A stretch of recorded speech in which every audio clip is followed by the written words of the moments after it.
All right, what's going on, everybody, and welcome to another episode of Road to 43. Today is Thursday for me. On Tuesday, I did come here and train, but it is technically spring break for Pittsburgh Public Schools, so I was actually doing my sprints, and the custodian came in and said, hey, we're about to lock up.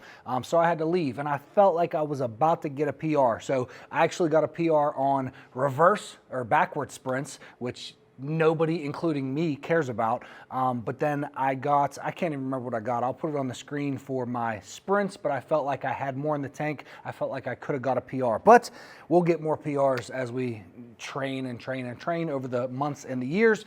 But today I'm going to do some seated box jumps. Well, I guess these technically are seated vertical jumps. I'm not jumping onto a box. My current PR for seated vertical jumps is 9/11. So I don't have to tell you that's pathetic. You can see that by watching the video, but we're going to try to beat that today. Here we go. Start with some warm-up jumps. Ooh. Ooh. Ooh. Ooh.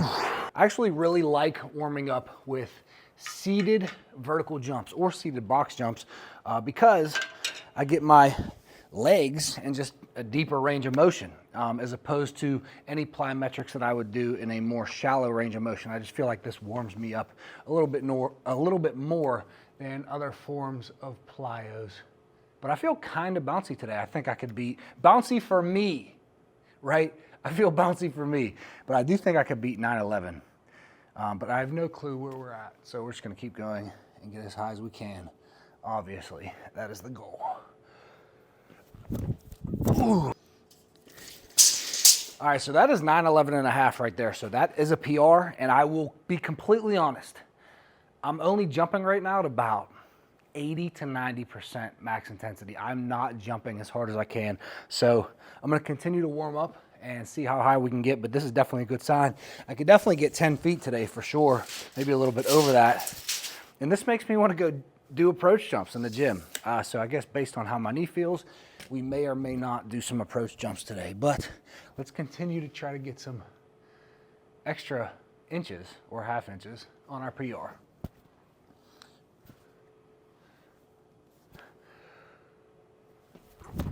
Ooh, I did touch that, but not by much. All right, so that is 10 feet right there. Oh, shit. Ooh, I touched it. I promise you, I touched it. I promise you I touched that. However, I don't know if I have much more than that. All right, I think that might be it today, so I am going to measure.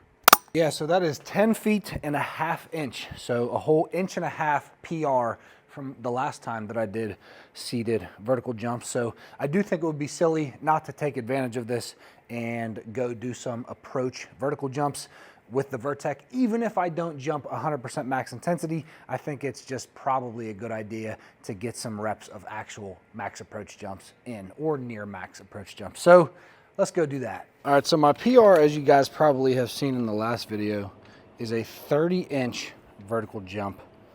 And that's with a little bit of knee pain. That's going at about 95% max intensity. I don't think I would have got much higher than that anyways. But we'll see what we can do today. Oh.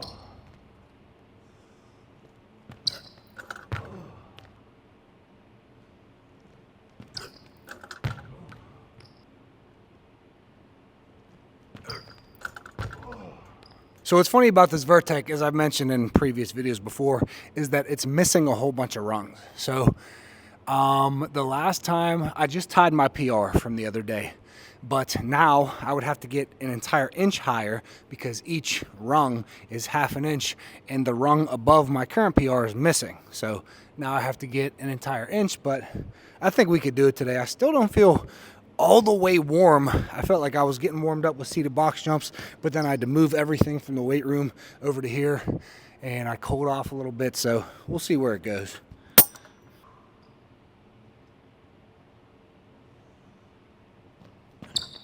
Oh, I tipped it. I promise you. I promise you guys I tipped that, but it was the teeniest, tiniest little tip on the very edge of my finger. So I think it's only right if I get that one again.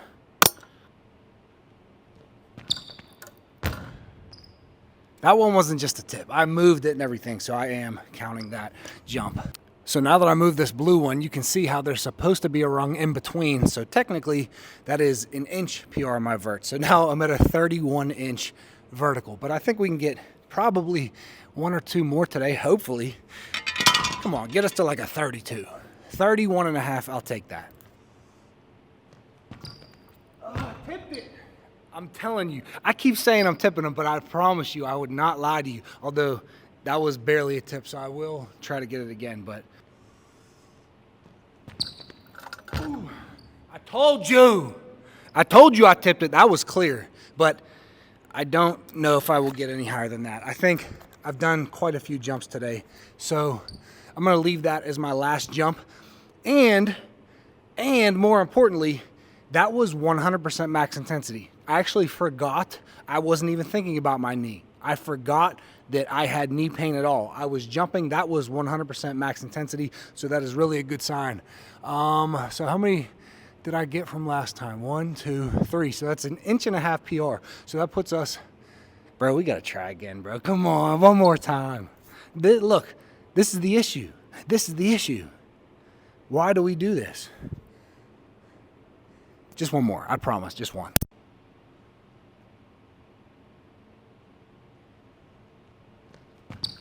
All right, I'm done. That was not a good jump, but my point is, and you guys understand this, you can't just hit a PR and then walk away. Like, you gotta at least do one more attempt. So I did one more attempt. I missed it. I was a little bit hesitant on that attempt. Something psychologically was telling me not to go 100%. So we're at a 31.5 inch vertical with no knee pain as of now. I do still have slight knee pain in general, but no knee pain when I do my max approach jumps as of this jump session. You never know, every session is different.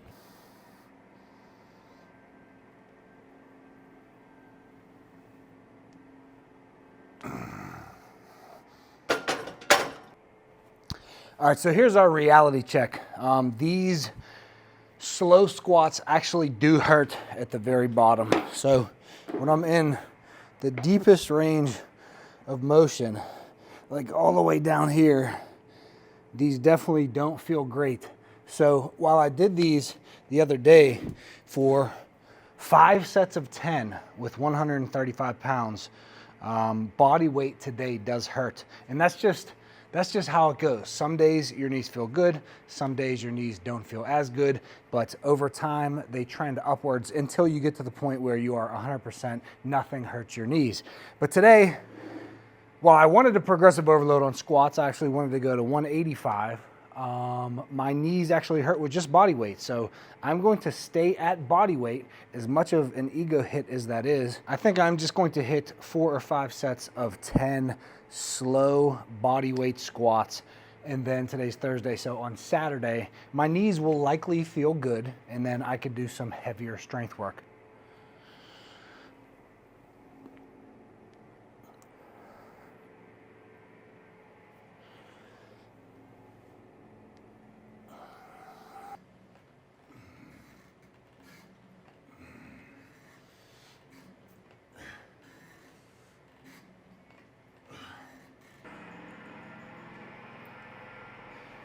Zero pain.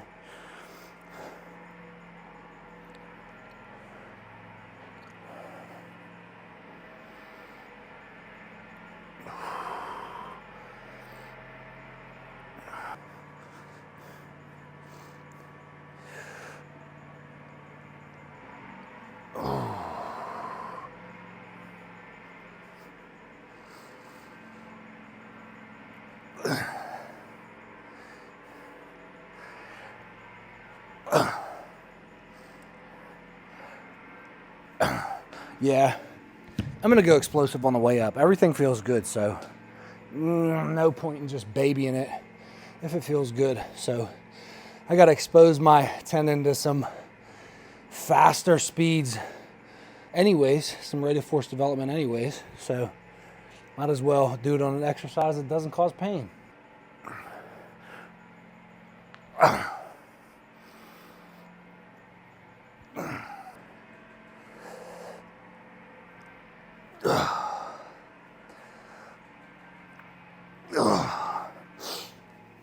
All right, so that was my right knee, my bad knee, 70-pound dumbbells, 0 pain.